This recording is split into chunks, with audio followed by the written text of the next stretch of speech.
Hi, everyone. I'm Nicole Huckabee of the Conversations with Nicole Show. My guest today is Jefferson Keith Langley, CEO and co founder of The Shepherd's Studios. Jefferson shares his incredible story of overcoming challenges in his youth to achieving success in Hollywood. Jefferson's journey is truly one of determination and resilience. At the age of 22, in fact, Jefferson made his first movie. Among his many achievements, Jefferson was named one of LA Weekly's top 10 entrepreneurs of 2023. I hope hearing Jefferson's journey will motivate you to pursue your dreams no matter the obstacles. Let's get started.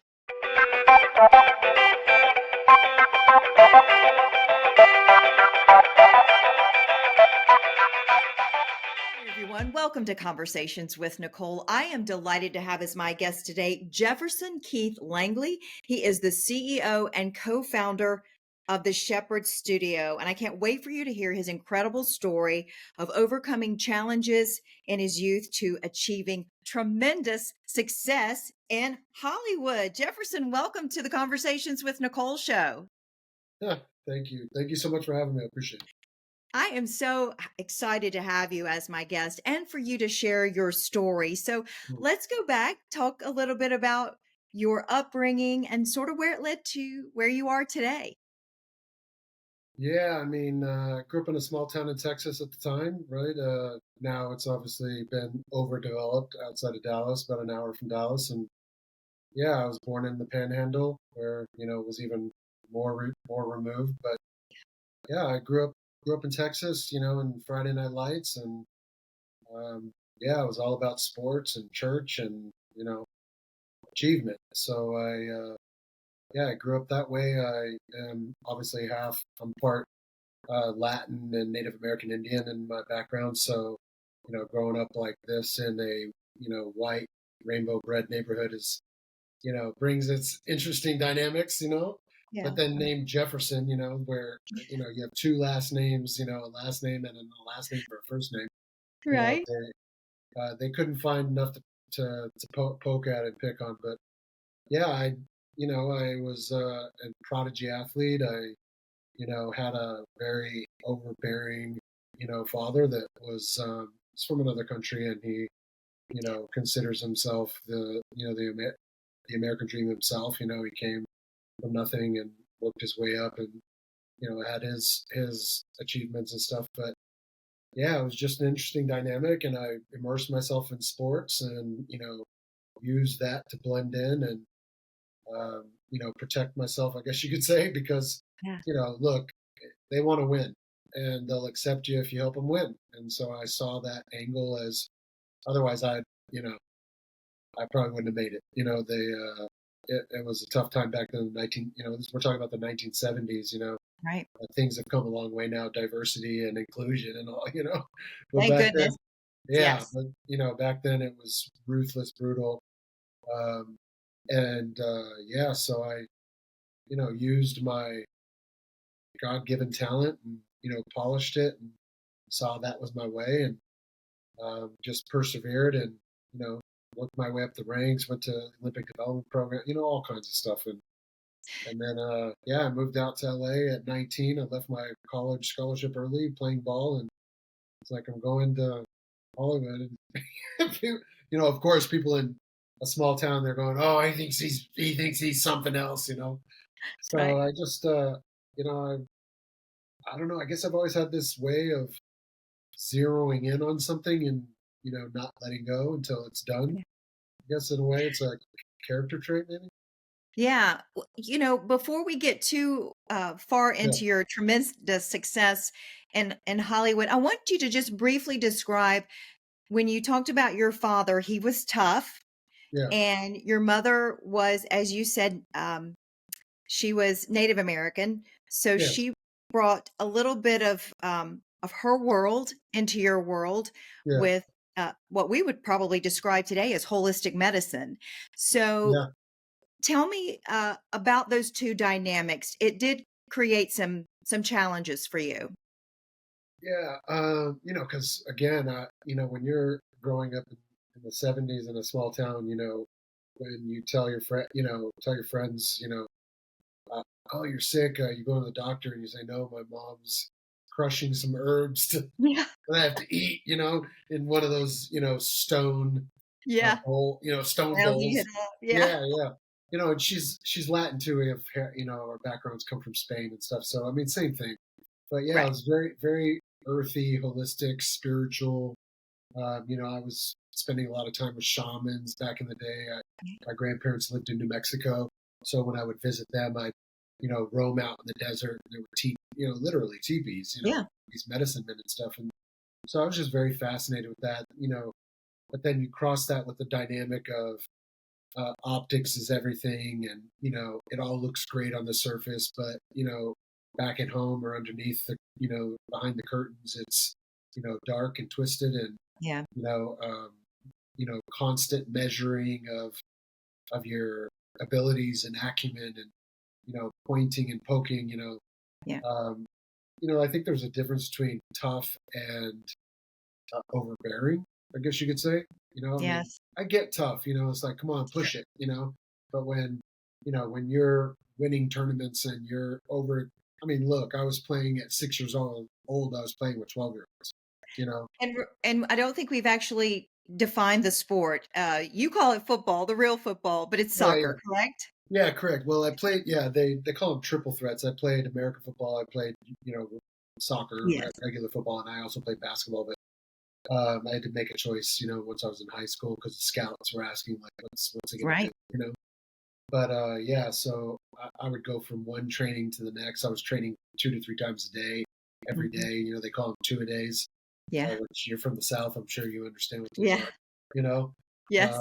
but primarily, I ended up picking football, soccer, and yeah, I mean, it was, and that alone. I mean, you're growing up in a high school where every Friday night, you're playing American football, but on Saturdays I go and play the other Right. sport. And they'd call you, names and Mm. queer, and because you're running around in shorts, and when are you going to play a real man sport? All that kind of. I had one of the Right. football coaches, like grab me by the shirt and slam me up against the wall and say, when are you going to play a real man sport and shit like that. So, um, you know, I just, yeah, I think it was just an interesting dynamic, and Yeah. I just saw the art of it, and I was more of an artist by nature. My mother was very crafty, Yeah. so when I looked at soccer, football, I like, what a beautiful, and they call it the beautiful game, right? Yeah. Well, I just thought it was important for the audience to hear the Yeah, of challenges clearly so they would understand how w- course. incredible it is, the success that you have Mm, accomplished over the years. And really you took that talent, that determination, that drive, and you right, funneled it a different right. way. Talk about that. What happened next? Oh man, well, yeah, I was. It was an interesting, quick story. I was about 15, and I was walking through J.C. Penney, and a woman approached my mother and said, "Oh, hey, is he a model or whatever?" And she goes, "No." And anyway, long story short, she was a scout, and they were looking for Latin faces for J.C. Penney to be the face of J.C. Penney.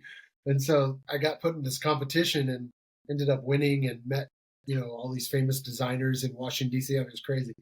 And uh, an agent approached me, Kim Dawson, and was like, we want to represent you. So I started doing commercials and stuff, and so I thought, oh, my way out, Yeah, because at the I've been time, discovered. yeah, because at the time, going pro, there was no MLS. There was, it's like you got to go for it, and nobody's going to come to some small town in the middle of nowhere at the time. I mean, I cut my players reel from two VHS tapes, like Yeah. recording different games and stuff. The big VHS cameras, Yes. and yeah, so I just channeled it, and I called Kim, and I'm like, what if I go to LA? And she goes, oh, I'll open doors for you. So I just packed up my bags. I came out at 19. I didn't know a single person, and I just moved to LA. I mean, it was Well, it's crazy when I hear that story yeah, because everyone thinks they're just going to get discovered walking down the street or walking wherever, and then all of a sudden they're huge. That actually happened to you. You were discovered in a yeah, store. yeah, Uh, And then you make that move and you find tremendous success. So you're there at 19, Yeah. you decide this is your path. What Yeah. happens next? Oh man, it was interesting. I get connected to this crew of young kids that were, kind of budding stars, about a couple of them had big TV series on TV and stuff. And I just started hanging out with this kind of in crowd. But I was an assistant. I got production jobs and, working for free and shit. And, people were going, look, you got a future, you're going to do something. And I started working for Tarantino, a bunch of big names, David Fincher's company called Propaganda, all these the big companies that kind of Okay, but I soaking. just want to make sure my audience heard Quentin Tarantino. You were Yeah, working for him. yeah, Wow. I know. Yeah, what a guy. Yeah, incredible company. He was doing things that were just not being done, obviously, and his career speaks for itself. But, I Ahead of just his had, time, probably. 100%. Everyone at the company knew, and, if not many people got him, right? But I could kind of relate, and I, and, when you put it out there and you come from a good place, even, look, I'm not perfect and there's plenty of people who don't like me, but, you cut through the tape because people go, people think to themselves, this is the kind of guy you want to help, right? Or kind of kid, Mhm. I was Yeah, 19, you and really so, were a kid. yeah, I was working hard, man. And, so a guy opened, at that company opened door and said, hey, do you want to, what's your plan? Where are you going? Oh, I want to be the boss. And just saying crazy Sky's the stuff. limit. Yeah. Yeah, 100%. Yeah. And he's going, okay, yeah, okay, you know what? Let me help you out. And you work hard. I see you busting your booty. And so they gave me an opportunity at Tarantino's company. They have this thing called a film vault where they have film stored that they don't use. And so Yeah. I started shooting stuff and tapping into this crew of kids that I was hanging out with that were working as actors, right? They were in big shows that, stars, big commercials, Mountain Dew Kid and all this stuff. And I'm like, hey man, what if you're in my stuff, right? So Yeah. because they were recognizable, the stuff I was doing was getting seen, right? But I wasn't doing that consciously. I was just going, look, they're working. They know what they're Yeah. doing. If I shoot Makes it, sense. Just be in my movies, right? 100%. And of course we had that connection. I'm a very tribal guy, very kind of communal, I guess, by nature. And, I Yes. play team sports, right? Yeah. So, of course, I had that bond with them. And they're like, yeah, man, anytime I'm not working, we can shoot stuff. And so I just started shooting stuff and, renting 35 millimeter cameras. I'd get them all to throw in money, then, of course, Tarantino's company would give me the film. And then I'd get deals to develop it. And I was really just hustling, You were an entrepreneur at such a young absolutely, age, just making it happen. absolutely. So at 22, you make your first movie. Yeah, yeah. It was called Random Acts of Violence. We did this really cool thing. I don't know where I got this kind of marketing attitude. It's like just selling. But Yeah. did this really fancy thing. Random Acts of Violence, and this was before people were using that term. And Right. it was more of a joke because you're talking about 94, 95, and we're going Random Acts of Violence, dude. It's a Right. spin on Random Acts of Kindness, right? So I do this movie and put these kids in it. I raise the money. I shoot it, get into the festivals at Sundance. All kinds of stuff. And I risked my whole life savings. I've been saving for years as an assistant to like one of these days I'm going to shoot a feature, and I did it, and it just was like boom. And yeah, it's almost like people just couldn't see me any other way, right? Yeah. And almost like there's a great quote I heard that really stuck with me: "Keep giving them you until it's you that they want." Oh, say that one more time. I love that. Yeah, keep giving them you until it's you that they want. I'm going to work on that. Yeah, It's so never too late to try, right? my precocious nature from that spirituality and all that stuff is I'm going, well, then I need to figure out who you is. Right. Because And if I'm give it going to to do them. that all the time, right? Right. Yeah, That's so that's great. so I just kept pushing and going, this is me, this is me, this is me, hate it, I hate it, you suck, it's terrible, whatever, get But I'm out of still here. gonna give you I'm giving it to you. Yeah, in fact, I had one agent at a big agency that loved me, and he joked one time. He's like, "Bro, you're like a human zombie. You just don't quit." You just, or like the Energizer Bunny, you just Yeah. keep going, right? Oh yeah, I Yeah, mean, the nicknames, the Rottweiler, and all the stuff came out. sure. Yeah, but it was just it was perseverance, pursuing, but I think with a little bit more of understanding of that there's some kind of formulaic code to it. It's not just them; it's also Right. you. And you Hmm. kind of match them, right? Yeah. You influence them, but you also are changing you, and you're meeting. Yeah. So I just Yeah. kind of was working on myself, and then kind of working to get them closer, and I'd work on myself, and I'd work to get them closer. And then finally it just started to stick. Started to click. That makes Yeah, so much sense with what you just said there about working on yourself at the same time, working on getting the other people to notice you. I mean, you yeah, have to kind of do that balance yeah, act back and forth, the give and take until it all starts really jiving and moving forward. And it did for you. So talk about what happened next. You get this film, you're at the Sundance Festival, and yeah. your career goes all the way up to the top. Yeah, yeah, and luckily it was when they started having these little these sister festivals, right, to kind of help you get into bigger so we got into one of those sister festivals and then started getting noticed. We had sold out crowds, and so from that I started getting more work. I started directing music videos.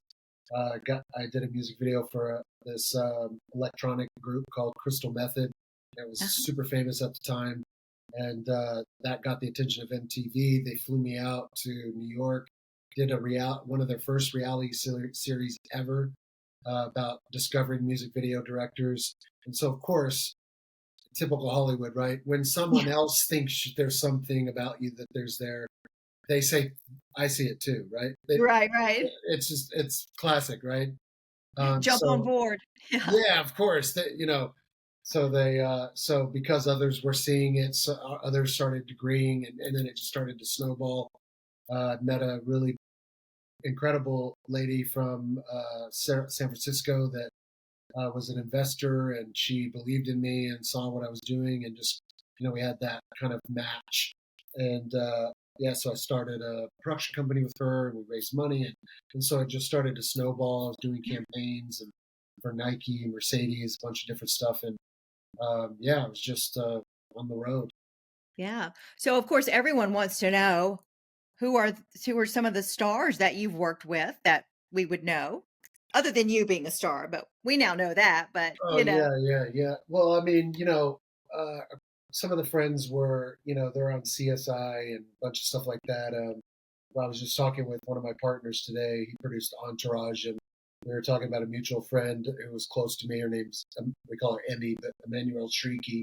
She was on Entourage. She played the girlfriend, on all the Yeah. seasons, and so she was in one of my short films, and you know, yeah, one of the guys who ended up writing Tron, and he was in Oh, one of my films, and so we were all budding. It's like at the time, when you're in your 20s, it's not like you've hit it yet, right?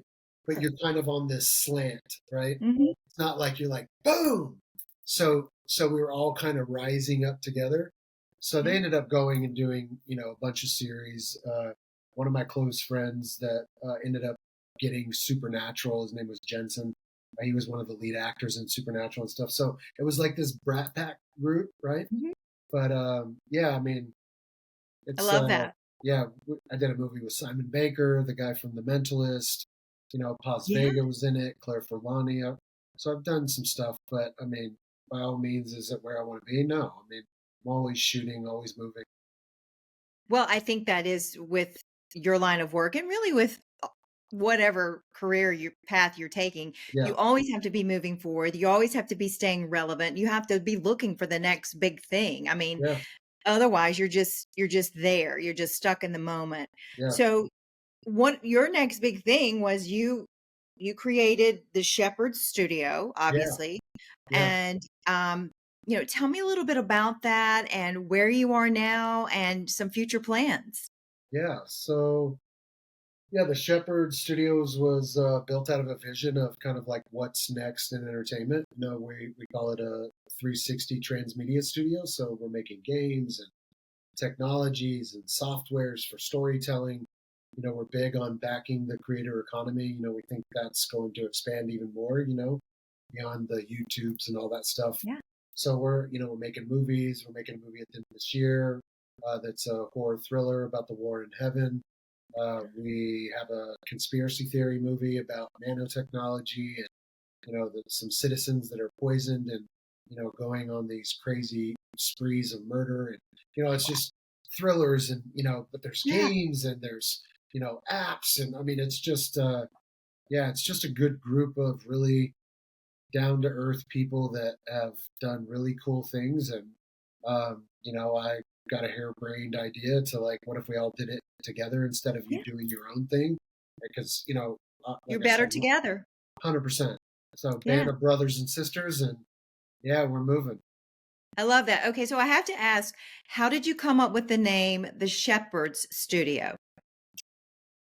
Yeah, well, and we get a lot of that question, right? And people just Because it's recently, not your last name. It's not unless yeah, yeah, so I'm Langley, but asking yeah, you. yeah, yeah, Jefferson's movies, Yeah. yeah, yeah, we get that asked a lot, and we had kind of made a pact to kind of keep it to ourselves, but I'll share. Oh, okay. Well, I respect that, but I No, did no, have to no, ask. no, It was I'm curious. yeah, yeah, no, I mean, I get it, 100%. It's an unusual name, and then of course the logo's an owl, and people are like, "What's with the owl?" And Right. when you look up the owl, and you know, there's Well, so an much owl is a symbol of someone wise, right? Or watching something over, wise. watching over. Watching over, The yes. owl can see Wise old owl. Yes. 360. The head turns Yeah. 360. We're a Yes. 360 studio that does games. And see, Okay. but Yes. it's also it can see at night. But also the owl has this thing they call silent flight. It's the only animal in the world that flies without flapping its wings. Ah, I So guess I never thought about that. it's completely silent. Wow. So kind of that under the radar, but we're coming, Yeah. But the shepherds itself came from in the industry they call it, I shepherd a project, right? So it has a double meaning. And then the shepherds is, I'm a spiritual guy.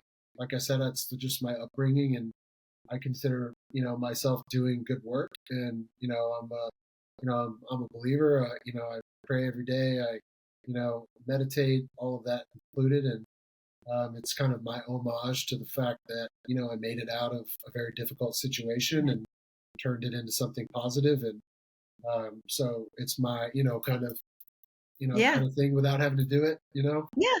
So It's that's just why there. it's just there. Just kind of there. Yeah. Just there. If you I know, love that. if Well, you know, thank you you for know. sharing that with me. Yeah. I'm glad you guys decided that you would share it because that's a great story. I love Yeah. all of that. I love Yeah. all of So that. people get it, and some people get it, some people don't. But if you know, right? You're right. If you know, you know, and I do know. So I love that. Yeah. So where are you now? You just mentioned some of the projects that you are Yeah. working on in the future and anything else that you are thinking about moving forward. Oh yeah. I mean, um, I've always had a passion for philanthropy and helping, especially in the creative space. So I have all these initiatives I'm going to roll out where getting art supplies to underprivileged neighborhoods to really push creativity and to the next level. Helping the next generations. Push the creation concepts. There's a I did a lot of research back in the day and realized that the one thing that schools get rid of when they have not enough funding is the art, the Yeah. art divisions and art departments and the creative departments of elementary, high school, junior high.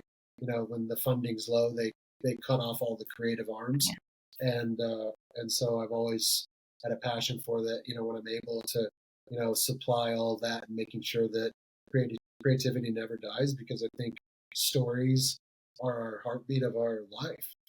Yes, they are. Do you ever think that you'll do a movie about your own life story? People tell yeah, You should. yeah. I mean, I guess it's a personal thing. I guess I look at my life and I go, what's so interesting about that? But I think it's uh, very inspirational, I appreciate it. gives people hope that they can reach their dreams. That's what I hear from you. Thank you. I appreciate Think that. about it. I will. Ask your shepherd. Ask That- your shepherd what That's they right. would do. That's right. I'm sure they'll be like, yeah, we're in total agreement, Yeah. So, Uh, yeah, I appreciate that. yeah. So, as we close, I'd like to know what you think people who maybe would like to pursue a career Yeah. like you, uh, what would you suggest that they do? What is your advice for younger people looking to maybe make it big in Hollywood as you've done? Oh man, I mean that's a loaded one because I'm sure. well, I just always had this thing that I guess I would say find your way. Yeah. Um, because everyone's going to tell you how to do it and where to do it and when to do it and why to do it and all that. And I would say, get really clear about who you are and what you are and what you want Mhm. to do and just find your own way. I mean, uh, I I would rather carve paths than follow them. You know, Mhm. so I yeah, I think if you really think that that's what you are and who you are, then grab the machete and start cutting. And work hard, right? Yeah, smart, navigate, learn the game, move, keep moving. Always keep shooting stuff. I mean, it's so much advice I got from people that I admire and that gave me mentorship and stuff and took me under the wings and always be shooting. Always be creating something. Keep talking about yourself. Don't let them talk about you. You start the narrative yourself. So I Yeah. always keep kept my destiny in my own hands and making sure that I was right in the path myself because they'll write it for you if you don't. That's right. Write what you want written, put out in the world. Don't let somebody else do it for Yeah, you. yeah. That's great It's your advice. story. You know. Yes. Share your story, put it out there and be heard. And Yes. also listen to other people because I'm sure that's where you got great advice and instruction by listening to others that you were surrounding yourself with. Oh yeah, absolutely. I mean, I always bounce it off kind of my own inner inner system, my own guidance, and my kind Yeah. of connection to a higher power, and you know, because for them it's truth, but that doesn't mean it needs to be my truth, right? But I Right. can take it and go, I know what you mean, Hmm. but I know Yeah. I know what you said and what that means to me. It may not mean what it means to you, but I Sure. appreciate it. Hmm. So, I think somebody else has said like bring two trash bags, one that you keep and one that you discard. You're just full of great I mean, quotes it's for just, for our life lessons here, I love Jefferson. analogies, man. It's great Me painting. too. Yeah, painting pictures. They're perfect. I love that. Well, listen, this has been an amazing conversation. How can people follow you? What's the best way for them to learn more about you, see some of Yeah, your works, and be inspired by you? yeah. I don't have much social media. I'm on, but you can find the Shepherd Studios everywhere on LinkedIn, Yeah, and perfect. our website is iamashepherd.com. We put it as a question: are you a shepherd? Hmm. So shepherds walk alone, right? And they believe first, right? Yeah. So yeah, so iamashepherd.com. My name. If you type it in, you'll find it on LinkedIn. Jefferson Keith Langley. Yes, I did that. I typed in your name after we connected on LinkedIn and That's right. found out a lot about you. You So, got tired, yeah, from typing all the letters in my name. no, it's great. It It's was the great. longest name in. Yeah, You have a beautiful name. Do not thank you. discredit your name. I Oh no, I loved love it. it. Jefferson Keith Langley. I mean, Oh, what's not to love about that? and associates. Yeah, that's right. That's right. It's Well, cool. listen, this has been so fun just learning about you. Thank you for sharing your story with my audience. And I know that they will be inspired by what they've heard and motivated. And I think, again, it sounds like you took your passion, made it your purpose and in life, and you've had great success. And then you're also giving back. I mean, that's the whole package, Jefferson. Thank you. God bless you and thank you Appreciate it. for what you're doing and Yeah. for being my guest today. Oh, I appreciate you having me. I'm on it. Absolutely. And that will do it for this edition of Conversations with Nicole. Until I see you again, I hope you have a great day.